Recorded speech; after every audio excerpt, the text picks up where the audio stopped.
Give her my seat. Ava Brooks pushed away from the black piano bench before anyone could stop her, while Lily Whitmore stood soaked beside the doorway, clutching a rain-warped music book to her chest. Elijah's hand closed around the bench as Eleanor Pierce reached to pull it back.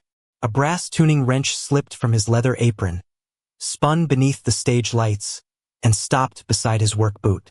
At the rear of the room, Claire Whitmore saw the crescent-shaped dent in its handle and went perfectly still. "This is not your decision," Eleanor said, her voice calm enough to sound kind. Elijah looked at his 10-year-old daughter. "Do you understand what you're giving up?" Ava swallowed. "She came to play, Daddy." 3 hours earlier, Elijah Brooks had noticed that the middle C carried a faint metallic shadow beneath its tone. It was not loud enough to interrupt the morning warm-ups, only a thin vibration that seemed to arrive half a second late, like a whisper caught inside the wood. He stood beside the Community Arts Center's aging grand piano, 42 years old, broad-shouldered beneath a faded blue work shirt, and pressed the key again. The fluorescent lights buzzed above him. Lemon polish, damp wool, and old stage dust hung in the rehearsal room. "Something wrong?" Ava asked from the bench. Her dark braids were tied with 2 blue ribbons, and her feet hovered just above the pedals. Elijah listened once more, then wiped the key with a green cloth marked by a small hand-stitched B. "Nothing you need to worry about yet." He adjusted the bench by half an inch and checked her sheet music. Ava had practiced the opening piece for 6 months, usually after dinner while Elijah repaired action rails and replaced worn felt at their kitchen table. The opening slot mattered. A strong evaluation could help preserve the tuition assistance that kept her in the program. Elijah knew that. Ava knew it too. Still, when Lily appeared through the glass doors shortly before the scheduled start, Ava watched her instead of the clock. Lily was 9, pale and slight inside an oversized raincoat. She had attended 3 classes without speaking above a whisper, always choosing the chair nearest the exit. That afternoon, she carried a music book for the first time. Eleanor Pierce greeted the wealthy families by name, straightened programs on the front table, and checked a handwritten list against her silver watch.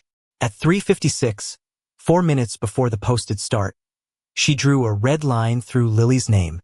"She isn't here," Eleanor told Martin Vale. "We cannot reward inconsistency." Martin, the center manager, smoothed his tie and lowered his voice. "Keep the schedule clean. The donors are already seated." At exactly 4, the electronic board outside the room changed from community piano workshop to mock performance in progress.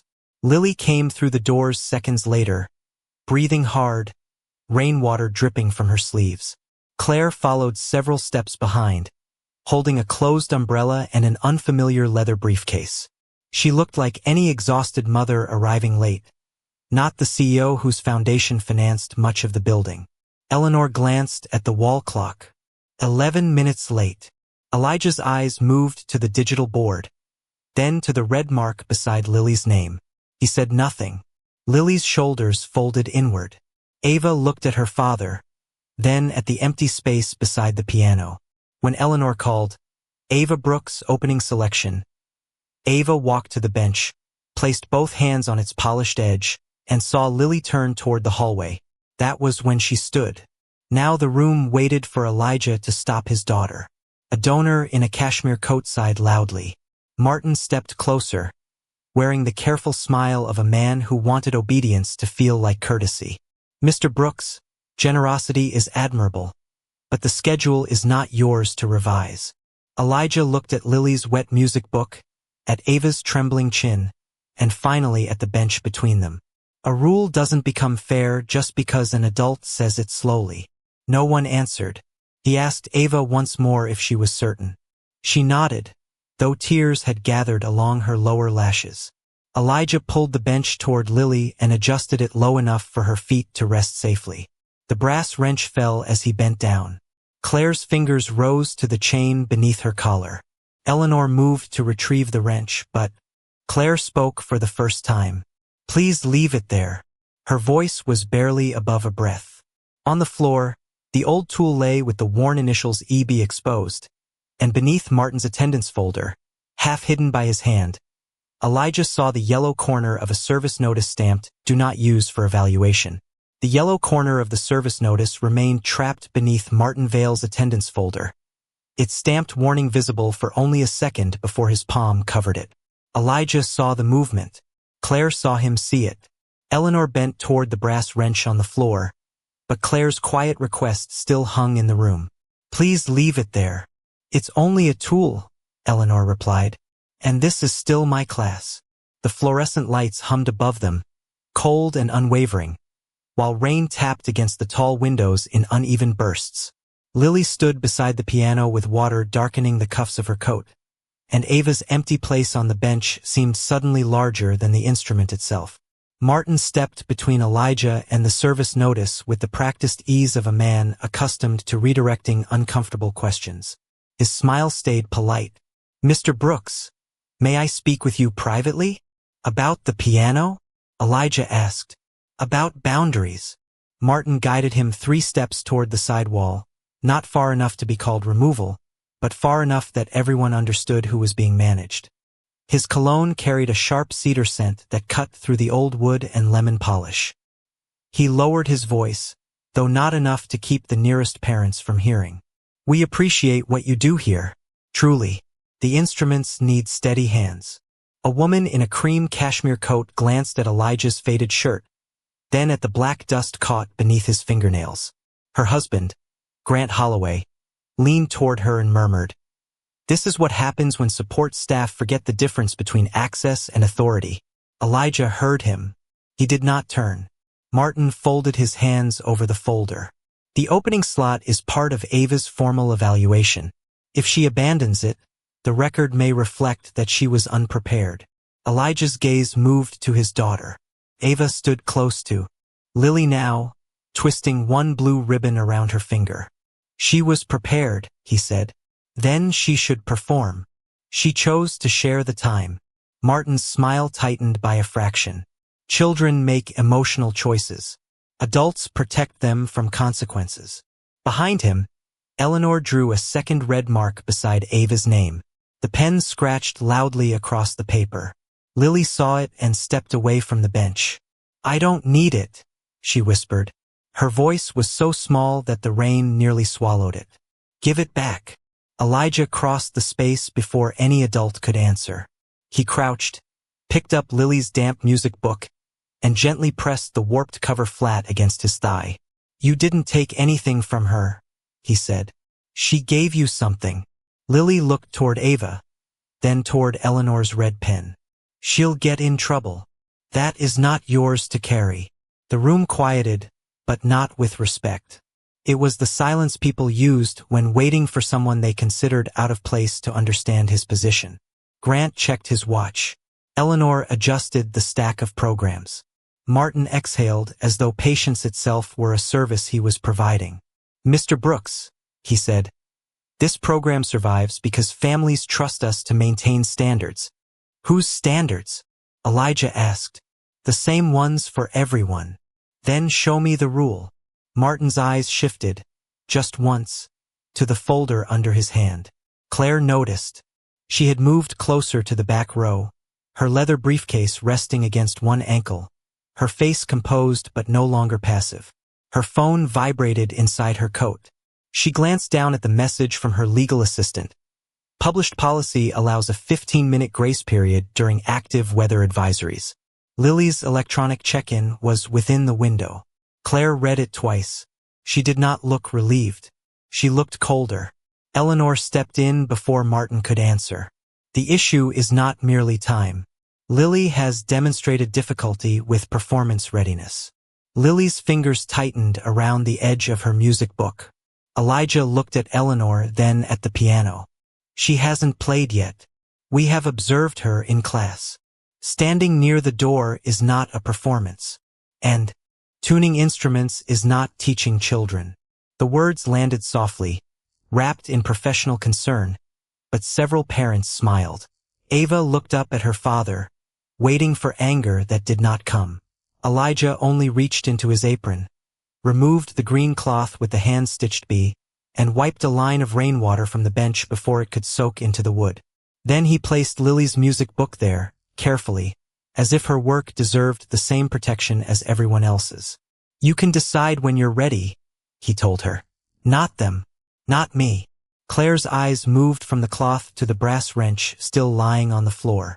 The crescent dent caught the light again.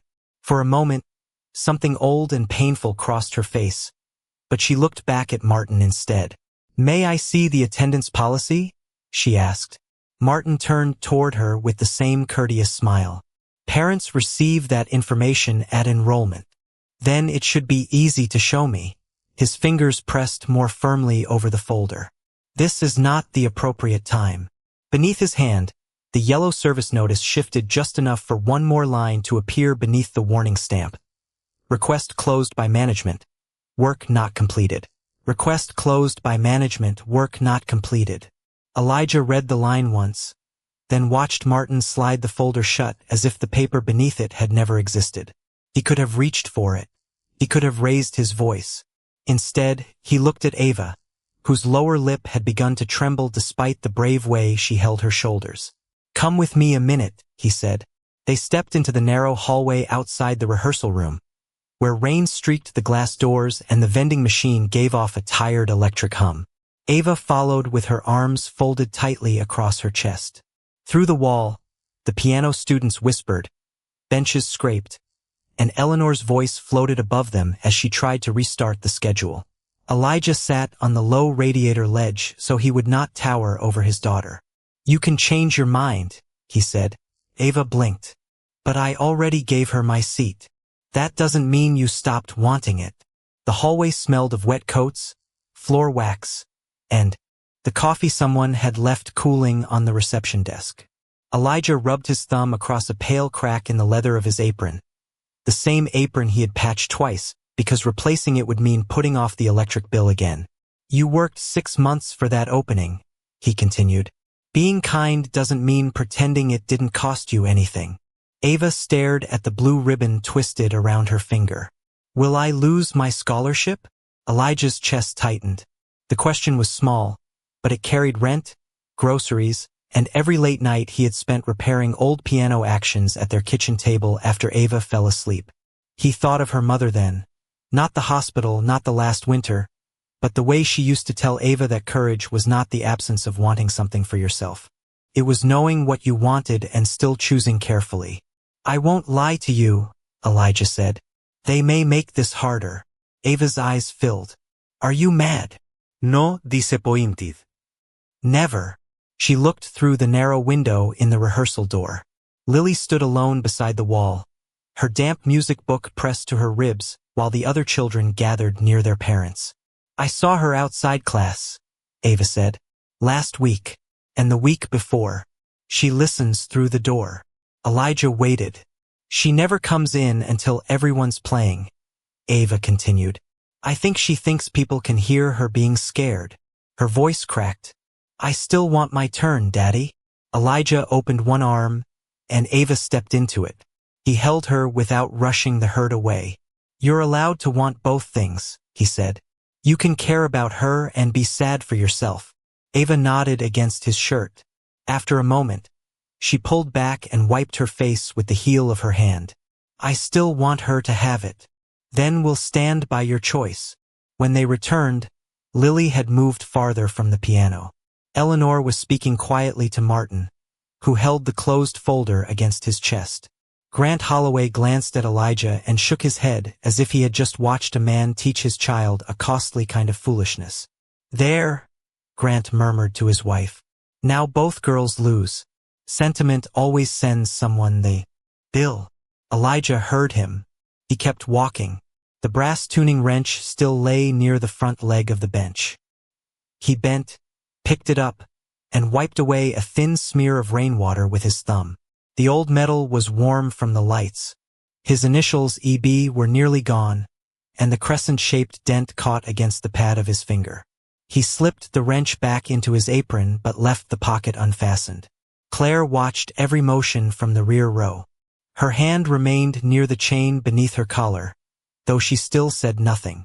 Elijah took the green cloth from his kit and dried the piano bench. Then he laid Lily's warped music book on the seat and pressed the cover flat with the heel of his hand, careful not to crease the pages. "No one's waiting on you," he told her. "You can sit without playing." Eleanor sighed. "Mr. Brooks, prolonging this will only reinforce avoidance." Elijah did not look at her. He placed the folded green cloth on the right edge of the bench, its small hand-stitch to be facing upward, then tapped for slow beats against the wood. 1, 2, 3, 4. He stopped. Lily watched his hand. Elijah repeated the rhythm once, softer. He did not touch her. He did not tell her to be brave. He simply stepped back far enough to give her room. Ava moved beside him and held 2 fingers of his left hand. Lily looked at the empty bench, then at Ava. "It doesn't hate you," Ava whispered. No one laughed. Lily crossed the floor in 3 cautious steps and sat down. Her shoes did not reach the pedals. Elijah quietly lowered the bench until both feet rested on the wooden support bar, then moved away again. Claire's eyes narrowed at the green cloth. Something about the stitched bee had unsettled her almost as much as the wrench, but she seemed unwilling to trust the memory yet. Lily placed her right hand above the keys. Her little finger hovered. Then she pressed the A. The note came out thin and metallic, with a second vibration buried underneath it like a wire striking wood. Lily jerked her hand back, knocked her elbow against the bench, and folded inward. "Performance anxiety," Eleanor said immediately. "That's exactly what I meant." Elijah's gaze dropped to the top of the piano. A quarter someone had left beside the metronome trembled in a crooked circle, then slid slowly toward the instrument's right edge. He stepped forward, not toward Lily, but toward the sound. He pressed the same A once. The hidden rattle answered again. Claire saw his expression change, not with surprise but recognition, and for the first time she understood that the quiet kindness she had just witnessed had placed Lily close enough to the piano for someone to hear what the adults in charge had chosen to call fear. The metallic rattle beneath the A note had barely faded when Eleanor stepped between Elijah and the piano. "Please don't touch the instrument again." I pressed 1 key, after being told not to interfere. Her voice remained low and professional, but the room had shifted toward him. Parents who had watched Lily recoil now watched Elijah instead, as though the danger had moved from the piano into the hands of the man who maintained it. Martin crossed the floor with the yellow service notice tucked inside his folder. "Mr. Brooks, I understand you want to help, but we cannot diagnose equipment in the middle of an evaluation based on a child's reaction and a vibrating coin." Elijah looked at the quarter resting near the right edge of the piano. It had stopped moving, but a faint crescent of dust showed where it had traveled. Lily sat rigid on the bench, one hand hidden inside the sleeve of her raincoat. Ava remained beside her father, holding 2 of his fingers. Claire stood near the back wall, her expression unreadable. She had seen the coin move. She had heard the second sound. But she had also heard Martin's explanation, and from where she stood, both could still be true. An old piano might rattle without being unsafe, and a frightened child might react more strongly than others. "The instrument passed inspection this morning," Martin said. "Then who inspected it?" Elijah asked. The question was quiet enough that Martin almost answered too quickly. "Our technician." "Which one?" A pause opened beneath the fluorescent hum. Samuel Ortiz, the gray-haired technician standing near the storage door, lowered his eyes toward the floor. Martin shifted the folder from one hand to the other. The piano was reviewed as part of routine room preparation. "That wasn't my question." Grant Holloway exhaled sharply from the front row.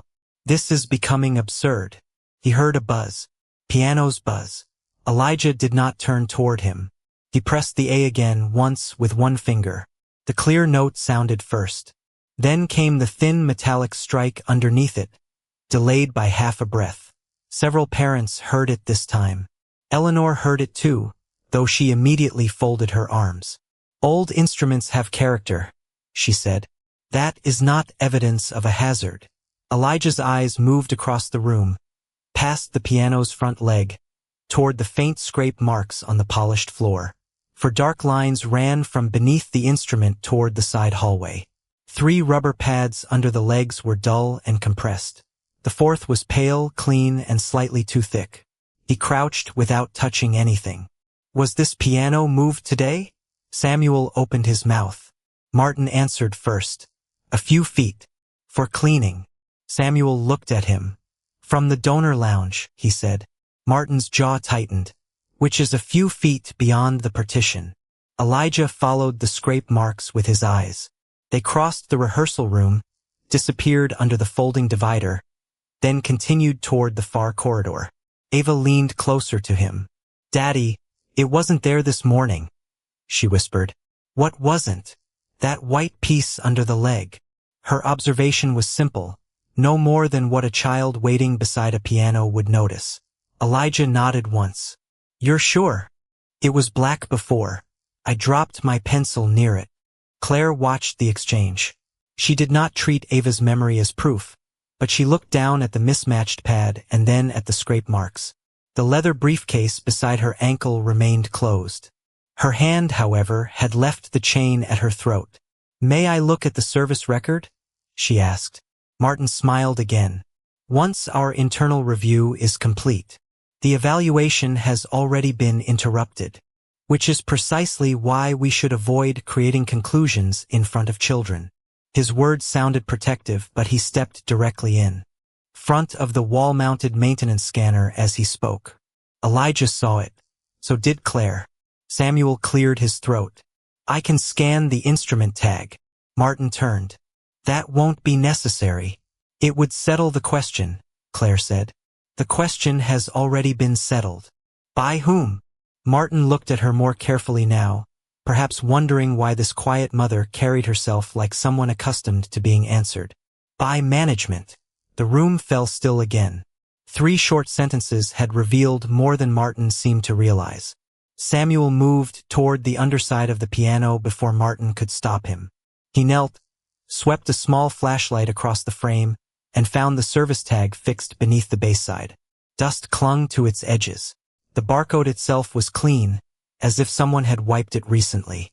Elijah stood back and kept both hands visible.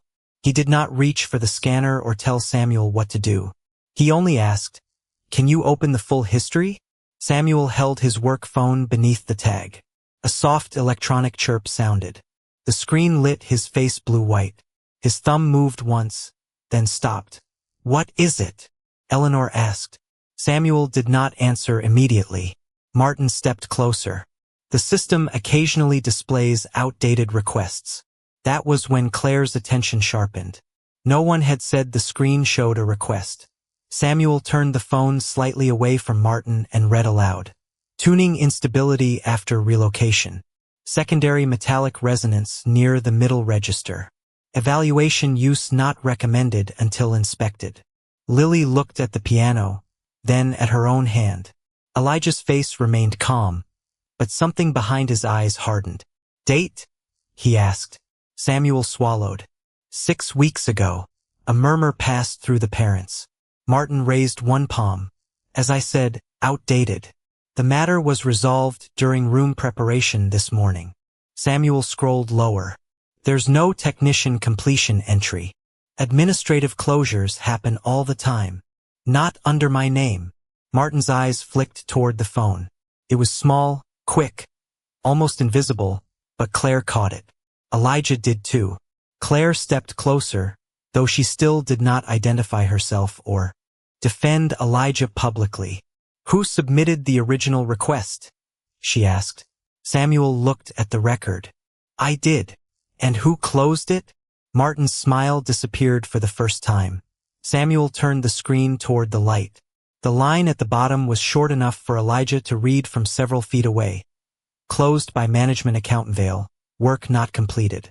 Then, beneath that entry, another detail appeared in smaller type. Instrument relocated at 8:17 a.m., nearly 3 hours before Martin claimed it had been inspected. Instrument relocated at 8:17 a.m., nearly 3 hours before Martin claimed it had been inspected. The line remained on Samuel's screen while the room grew quiet enough for the air conditioner to sound suddenly loud. Martin recovered first. A relocation entry does not prove damage, he said. Of course not, Elijah replied.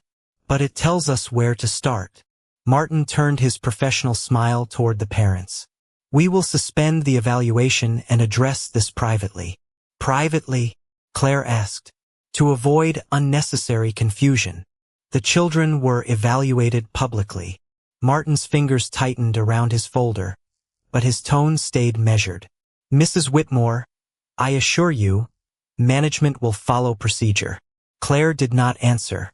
She lowered her phone beside her briefcase and sent a short message to her legal assistant. Preserve the full maintenance history. No deletions. No edits. Elijah looked at Samuel. Can we test it without opening the action? Samuel hesitated. Martin said, That is not advisable. I asked the technician. Samuel met Elijah's eyes, then nodded. 3 minutes. No removed parts. Elijah took a roll of narrow paper tape from his kit and marked 3 points along the middle register. He placed the quarter back near the metronome and set a paper cup half filled with water beside it. Grant Holloway folded his arms. Is this supposed to be science?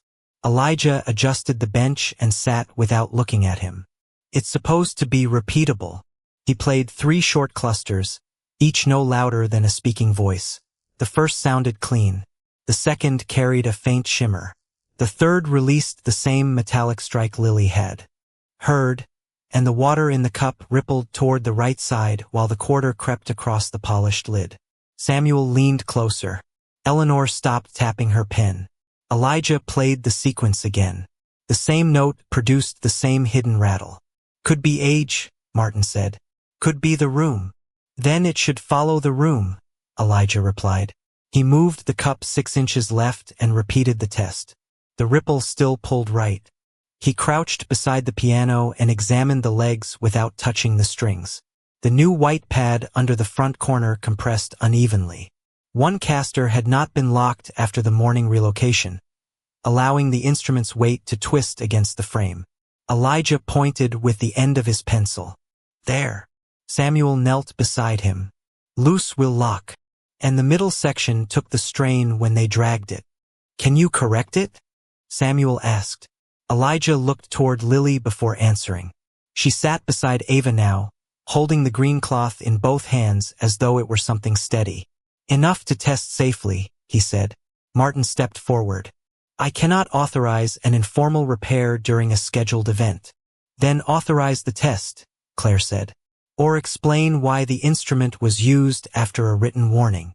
The room stilled again.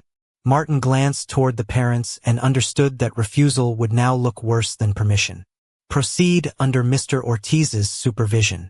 Elijah did not celebrate the concession. He opened his worn wooden kit, selected a small wedge, and slid it beneath the uneven support. Then he used the brass tuning wrench to ease the strained wire by a quarter turn, no more. The metal gave with a soft click. He stopped immediately and handed the wrench to Samuel. Your turn. Samuel repeated the adjustment on the paired string, then locked the caster and played the 3 marked clusters himself. The first sounded clean. The second held. The third rang without the metallic shadow. The quarter remained still. The water settled into a perfect circle. No one spoke. A chair that had been scraping in the back row stopped halfway across the floor. Grant lowered his folded arms. Eleanor's pen hovered above the attendance sheet without moving. Elijah rose and stepped away from the piano. That proves the instrument was unstable, Martin said carefully. It does not prove anyone acted improperly. No, Elijah agreed. It proves the child didn't imagine it. He turned to Lily. You don't have to try again.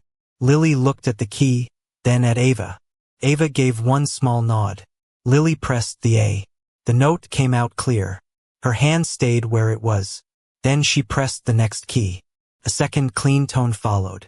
Her shoulders lowered by an inch, and for the first time that afternoon, she looked directly at Elijah.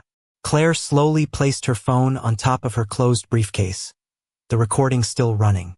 Her gaze had changed. She was no longer looking at a man who resembled someone from her past.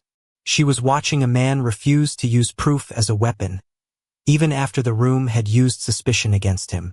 Martin cleared his throat. We can discuss the maintenance discrepancy after the family's leave. Samuel was still studying the service record. There's more. He opened the attached work request and turned the screen toward Claire and Elijah. 6 weeks earlier, Samuel had written, "Do not use for child evaluation until inspected." Beneath it sat Martin's management closure. Then Samuel opened the budget reference linked to the request. The repair had not been denied for lack of funds. It had been approved 3 months earlier. Claire's eyes moved to the destination code on the transferred amount, and the warmth vanished from her face. The money meant to repair the piano had been reassigned to donor hospitality upgrade. The money meant to repair the piano had been reassigned to donor hospitality upgrade. Claire read the transfer code once, then again, her thumb resting against the edge of her phone. "Who approved this?" she asked. Martin closed the distance between them with a smile that no longer reached his eyes. Budget categories are often adjusted to protect the program as a whole. That wasn't my question. The rehearsal room had begun to empty, but no one moved quickly. Parents gathered coats without leaving. Children stood close to benches watching the adults lower their voices as if quietness could make the truth smaller. Samuel opened the linked documents. The repair request showed an approved amount, a date, and a requirement for board authorization before any transfer. Beneath it, the hospitality invoice carried only one management signature. Martin's. "There should be a board vote," Samuel said. Martin wiped one palm along the side of his trousers. The vote was handled administratively. "There's no meeting record," Claire replied. Her phone vibrated. A message from her legal assistant appeared. "No board authorization found. Similar maintenance transfers identified at 2 other community sites." Claire's expression changed. Until that moment, the room had contained one damaged piano and one child whose fear had been mistaken for weakness. Now there were other buildings, other instruments, other children whose complaints might have been filed under anxiety because polished donor rooms mattered more than the sounds beneath the keys. Elijah saw the message reflected faintly in the black lacquer of the piano. He did not ask Claire how she had access to board records. He only looked at Martin.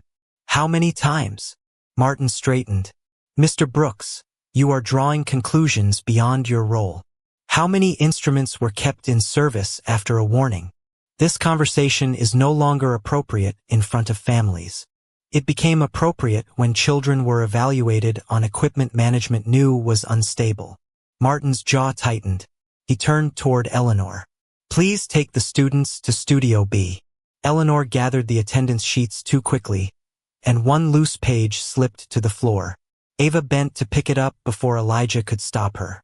The page showed several handwritten notes besides student names. Sensitive, freezes, lacks readiness. Lily's name appeared twice. So did the names of 2 other scholarship students. Eleanor took the sheet from Ava with a strained smile. "Thank you, sweetheart." Elijah saw enough. Were those children tested on this piano? Eleanor's eyes shifted toward Martin. "Some of them. And when they reacted? We documented performance concerns." The words came out weaker than before. Claire stepped closer. "Did you document the sound complaints?" Eleanor hesitated. Martin answered for her. "There were no verified equipment failures." Samuel scrolled through the service archive. There were 3 reports of metallic resonance. The printer at the reception desk stopped midway through a page. The sudden silence felt heavier than the machine's noise had been. Claire's legal assistant called. Claire answered without introducing herself, listened, then said, "Preserve every version. Put the files under legal hold. No one edits anything." Martin looked at her sharply. "You cannot issue instructions to this center's systems." Claire met his gaze. "I can ask that evidence be preserved." On whose authority? She did not answer yet. Instead, she closed the call and asked Samuel to send the original maintenance request, the altered student reports, and the transfer invoice to the board's independent archive. Martin reached for his phone, then stopped when he noticed Claire watching. "This is becoming unnecessarily adversarial," he said. "We can review everything after today." Elijah looked at Lily. She was sitting beside Ava, the green cloth still folded across her knees. Her shoulders had relaxed after the clear note, But now she was listening to adults speak about children like entries in a system. Elijah turned back to Claire. "Don't make this about her mother," he said quietly. Claire's face tightened. "What do you mean? If you have influence here, use the records. Use the rule. Don't let them say Lily only mattered because of who brought her through the door." Claire studied him. The words did not flatter her. They placed a limit on her power. For the first time, she understood that Elijah would rather remain unseen than let Lily's dignity become another kind of privilege. "And Ava?" Claire asked. Elijah glanced at his daughter. "Same rule. Same protection." Claire nodded once. Then she opened an old folder on her phone and held out a photograph. The image had faded around the edges. A younger Elijah stood beside a battered upright piano inside St. Matthew Church, wearing the same style of leather apron. In his hand was the brass tuning wrench, whole before. The handle broke. On the floor beside him sat a thin 19-year-old girl with tired eyes, a bus ticket between her fingers and a music book across her knees. Elijah stared at the picture. Memory returned not as a name, but as fragments. Winter air coming through stained glass, soup in a paper bowl, someone practicing after midnight because home was not safe. Claire touched the chain at her throat. "You gave me the broken piece when the handle snapped," she said. Elijah looked from the photograph to her face. Claire Morgan. Her eyes filled, but she did not step closer. "That was my name then." She played a recording. His younger voice came through the speaker beneath the hiss of an old machine. "Keep fixing what's broken, even when no one thinks it's worth saving." Martin moved toward the door. "This has nothing to do with the center's operations." Claire's phone vibrated again. This time the message contained a recovered email from Eleanor to Martin. Several students report the same resonance. Recommend closing the instrument. Below it was Martin's reply. Revised language. Donor event cannot be disrupted by unverified sensitivity complaints. Claire lifted her eyes toward the room, where parents, staff, and children were still waiting. The evidence had become too large for any private meeting, and by evening, the board members whose names appeared on the untouched contract would be sitting in the same chairs where Lily had been told she did not belong. By 7 that evening, the same community arts auditorium had been rearranged for a meeting no one had expected to attend. The children's folding chairs had been moved to the side wall. 3 board members sat in the back row beneath the dimmed house lights, legal pads balanced on their knees. Parents filled the remaining seats in damp coats, speaking in low voices that died whenever the stage curtain shifted. The piano stood exactly where Lily had been told she did not belong. Elijah entered through the side door carrying his worn wooden tool case. His faded blue shirt had dried in uneven patches from the rain, and exhaustion sat quietly around his eyes. Ava walked beside him, holding 2 fingers of his left hand. Lily stayed near Claire, her music book pressed to her chest. On the piano lid, Samuel placed the brass tuning wrench, the yellow service notice, the printed attendance policy, and the maintenance log in a straight line. Claire remained in the second row, not on stage. She had not announced who she was. Not yet. Martin Vale approached the microphone first. "Thank you for your patience." "What happened to the piano?" someone called. "Was a child put at risk?" asked another parent. Martin raised one hand, calm and practiced. The room smelled of old velvet, wet wool, and the faint coffee burned onto the warmer in the lobby. Above the stage, the projector fan clicked into motion, throwing a pale rectangle onto the wall. "Today's interruption resulted from several overlapping factors," Martin said. "Severe weather, a nervous student, an aging instrument, and an unauthorized adjustment made during an active evaluation." His eyes moved toward Elijah without lingering long enough to look accusatory. "No one intended harm." Grant Holloway nodded from the front row. "That sounds reasonable." Martin continued. "The piano displayed a minor resonance. Management believed the issue had been resolved during room preparation. Mr. Brooks acted out of concern, but his intervention understandably created confusion. For a moment it seemed to work. The explanation gave everyone something comfortable to hold. An old piano, a frightened child, a helpful worker who had overstepped. Several parents relaxed into their seats. Eleanor sat near the aisle with her hands folded around a tissue, her face pale and composed. Elijah did not move toward the microphone. He opened his tool case, removed the green cloth with the stitched bee, and wiped a trace of dust from the piano lid. Then he placed Lily's warped music book beside the wrench. "Why that?" Grant asked. Elijah looked at Lily before answering. "Because this began when a child was told the room had no place for her." Martin's expression tightened. "And tonight is meant to determine facts, not revisit emotion." "Then start with the time," Elijah said. Samuel projected the first record. The official policy allowed a 15-minute grace period during an active weather advisory. Lily's electronic check-in appeared beneath it. She had arrived within the permitted window. Eleanor's handwritten sheet listed her as 11 minutes late. "The wall clock was fast," Eleanor said quickly. The staff followed the clock visible in the room. Martin nodded. An understandable administrative discrepancy. The first crack seemed to close. Then Ava tugged lightly at Elijah's hand. "Daddy," she whispered. The board changed at 4. Elijah glanced at her. Ava pointed toward the projector image of the electronic check-in. It said mock performance in progress after Lily came through the door. Her observation was simple, the kind a 10-year-old would remember because she had been waiting to play. Samuel opened the building display log. The board had changed at exactly 4 o'clock. Lily's badge had registered at 3:59. A murmur rolled through the room. Martin reached for the microphone. "Even so, readiness involves more than punctuality." Claire's hand settled slowly on the closed leather briefcase beside her chair. Elijah still did not look at her. He placed the yellow notice under the projector. Then the instrument. Samuel displayed the service request. Metallic resonance, relocation instability, do not use for child evaluation. The date was 6 weeks earlier. Martin pointed to the closure entry. Management records show the issue was resolved. Retention returned to his side. The word closed sat on the screen like an answer. "By whom?" Elijah asked. Samuel enlarged the lower section. "Closed by management account Vale. Work not completed." The air conditioner clicked off. Every whisper vanished with it. Martin adjusted his tie. Administrative closure does not mean concealment.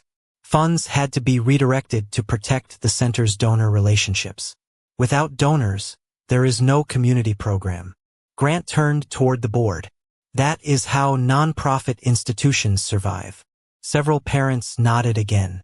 Martin had found a stronger defense. Not denial, but sacrifice for the greater good. Elijah looked down at the wrench. Who was asked to make the sacrifice? No one answered. Claire's gaze lifted. Samuel projected. The transfer invoice, then the contract clause requiring board approval. There was no vote attached. Martin's signature stood alone. "A procedural omission," Martin said. "Not a moral crime." "No, il a replied." But calling children anxious after ignoring the sound they heard, that was a choice. Eleanor's fingers tightened around the tissue. The next image appeared. Her original email reporting that several students had reacted to the same metallic resonance. Then the revised report changing the cause to individual anxiety. Martin turned toward her. Ms. Pierce used professional judgment. Eleanor looked at Lily, then at the other scholarship families in the room. Her lips parted, but nothing came out. Claire finally stood. She did not approach the microphone. "Who asked you to change the language?" she said. Eleanor stared at Martin. "I was told the donor event could not be disrupted by unverified sensitivity complaints." The room shifted again, harder this time. Martin stepped away from the podium. "This meeting is becoming a trial conducted by emotion and incomplete files." Elijah moved between the audience and Eleanor when several parents began speaking at once. "Let her finish," he said. "Accountability isn't humiliation." Eleanor looked at him with stunned shame. He was protecting the dignity of the woman who had dismissed his daughter. Claire saw it. Whatever uncertainty remained in her face disappeared. Martin turned toward her, frustration finally cutting through his courtesy. "And who exactly are you to direct this institution?" Claire reached beneath her collar, removed the broken brass handle from its chain, and walked toward the piano. She placed it beside Elijah's tuning wrench. The curved edges stopped less than an inch apart. Then she set her leather briefcase on the lid and opened it, revealing the verified church photograph, the old repair receipt, and a sealed board credential bearing the name Claire Whitmore. Claire Whitmore lifted the sealed board credential into the projector light, and the gold emblem of Whitmore Arts and Learning appeared on the screen behind her. "My name is Claire Whitmore," she said. "I am the Chief Executive Officer of the foundation that funds this center." Martin's hand remained on the podium, but his fingers had gone pale around the edge. No one moved. The projector fan hummed. Somewhere near the back row, a child's shoe tapped once against a chair leg and stopped. Claire turned toward Lily before anyone could misunderstand what came next. "My daughter does not receive that piano seat because of my title." Her voice was steady. "She receives it because she arrived within the published grace period, and your own records prove it." Samuel brought the check-in log back onto the screen. 3:59 p.m. Beneath it appeared the weather policy allowing 15 minutes. Eleanor's red handwritten mark looked suddenly smaller than it had that afternoon, a line of ink exposed against time-stamped evidence. Claire continued, "Ava Brooks does not lose her evaluation because she chose to share an opportunity your rules never prohibited. Her record will be corrected tonight." Ava's fingers tightened around Elijah's hand. He looked down at her, not at the board members, and gave one slow nod. Claire placed the broken brass handle against Elijah's tuning wrench. The two pieces met with a faint click. The curved break, the crescent-shaped dent, and the worn seam aligned so precisely that no explanation was needed. The sound was almost nothing, yet the room seemed to lean toward it. Claire opened the old repair receipt. 17 years ago, this wrench belonged to the man standing beside that piano. The projector showed the faded document from St. Matthew Church. E. Brooks, emergency repair, $20 and one charity meal. Then came the photograph of a younger Elijah beside the battered upright, the wrench whole in his hand. On the floor near him sat a thin 19-year-old girl holding a wrinkled bus ticket and a music book. Claire's face in the photograph was younger, frightened, and almost unrecognizable. "I was Claire Morgan then," she said. "I had no money for lessons, nowhere safe to practice, and no reason to believe anyone would notice if I disappeared." Elijah's breath slowed. He did not lift his head. Claire played the restored recording.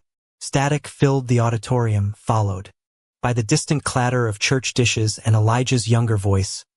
"Keep fixing what's broken, even when no one thinks it's worth saving." The recording ended. The silence afterward was deeper than applause could have been. Claire looked directly at Elijah. "He did not know who I would become. He did not ask what I could give him.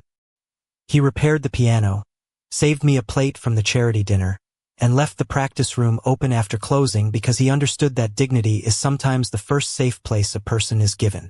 Her hand rested beside the joined wrench. "You were the first person who treated me like I was still worth becoming someone." Her voice softened, but it carried to the last row. "I never forgot you." Eleanor's pen slipped from her fingers and struck the wooden floor. Grant Holloway lowered his eyes. Martin opened his mouth, then looked toward the projector where his management closure, unauthorized fund transfer, altered reports, and preservation notice remained displayed in sequence. There was nowhere left for his explanation to stand. The board chair rose. "Effective immediately, Mr. Vale is placed on paid administrative suspension pending an independent audit. His access to financial and maintenance systems is revoked tonight." A second board member addressed Eleanor. "Your evaluation authority is suspended pending review of the altered reports and student records."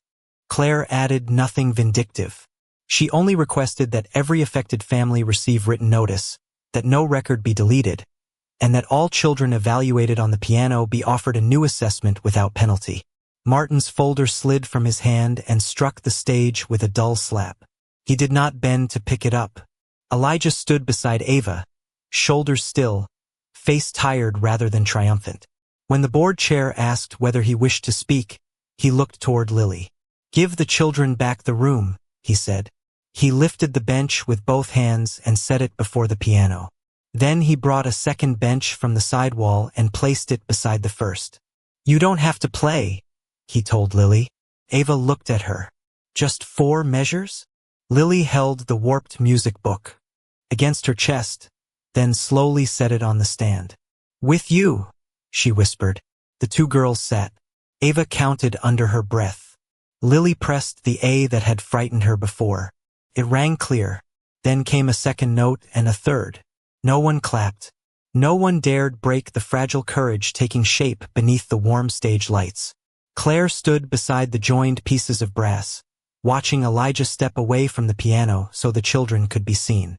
Justice had entered the room, but it had not yet answered the quieter question waiting behind his eyes. Now that the world finally recognized his worth, would Elijah accept the second chance being placed before him, or would he retreat once more into the shadows where no one could owe him anything? The audience left the auditorium more quietly than it had entered. No applause followed Martin Vale into the hallway when a board member asked for his access badge. No one gathered around Eleanor Pierce to demand an apology while children were still watching. Elijah had asked for accountability, not a public stoning, and the difference settled over the room like the last vibration of a piano string. Ava's evaluation record was corrected before she and her father went home. Lily's late mark was removed. Every student tested on the damaged piano was offered a new assessment without penalty, and the instrument was sealed for a full inspection. 6 weeks later, the independent audit was complete. Martin had redirected restricted maintenance funds, closed unresolved service requests, and instructed staff to soften reports that might upset donors. The board removed him under the center's governance policy and required repayment of the performance bonus tied to the false compliance report. Eleanor admitted she had changed the language because she feared losing her job.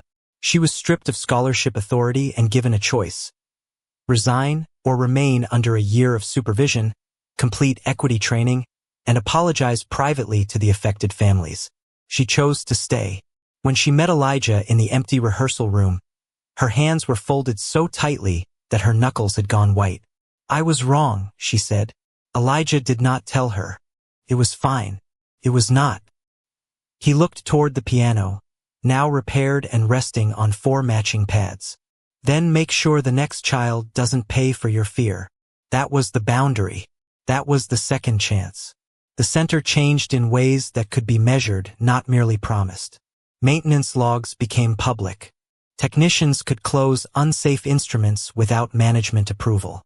Donor gifts no longer purchased preferred performance slots. A quiet room was created for students with sensory needs, and scholarship families received the same appeals process as everyone else. Ava was given a new solo date. She played the piece she had practiced for 6 months from beginning to end, her blue ribbons steady against her braids. When she reached the final 8 measures, she looked toward the side curtain. Lily stepped out holding the same rain-warped music book, now pressed flat beneath a clear protective cover. She sat beside Ava and played the simple lower harmony they had practiced together. Lily did not become fearless. Her hands still trembled before the first note. She did not suddenly speak in long sentences or smile for the crowd. But when the stage manager asked whether she was ready, she lifted her eyes and said, "I'm ready." Claire stood in the back row and covered her mouth with one hand. Elijah stood beside her in his faded blue shirt, his old wooden tool case resting near his boot. No one mistook it for the mark of a man who belonged behind the scenes anymore. It was the box that had kept hundreds of neglected instruments alive. It held the green cloth Ava recognized, the wooden wedges Samuel trusted, and the brass tuning wrench that had once looked like a worn piece of metal on the floor. Claire had the wrench repaired, but she asked the metalworker not to erase the seam. When she returned it, the old break remained visible beneath the polished brass. "I thought you might want it whole," she said. Elijah turned it slowly in his palm. "It is whole." Claire offered him a position overseeing instrument care and student access across the Foundation's community centers. He did not accept because she owed him. He did not accept because the salary was larger than anything he had earned before. He read every page and added 3 conditions. Repair funds could not be redirected without independent approval. Low-income students would receive free practice hours, and technicians could report safety concerns without retaliation. Claire signed each condition in front of the board. "You're not being rewarded for what happened 17 years ago," she told him. "You're being trusted because of what you did when no one in that room had any reason to praise you." Elijah looked through the office glass at Ava and Lily sharing the piano bench. "Trust needs rules," he said, "or it becomes another favor." Claire smiled softly. "Then we'll build rules that deserve it." Their relationship did not turn into romance beneath stage lights. It grew in quieter places. Over inspection schedules, late coffee, school pickup, and afternoons when Claire listened instead of reaching for her authority. Elijah learned that accepting help did not always mean surrendering dignity. Claire learned that power was most honest when it made room for people who could not repay it. One evening, after the last class, Elijah hung the repaired wrench inside the tool cabinet. The broken seam caught the amber light. Ava and Lily remained at the piano, seated close enough that neither had to leave for the other to belong. Claire switched off the hallway lights, and the 4 of them stood for a moment inside a silence that no longer carried shame or fear. It was the silence of people finally understanding what had been repaired. Dignity had never needed to raise its voice. It had only needed one child to move a bench, one father to protect the choice, and enough truth to make the room grow wider.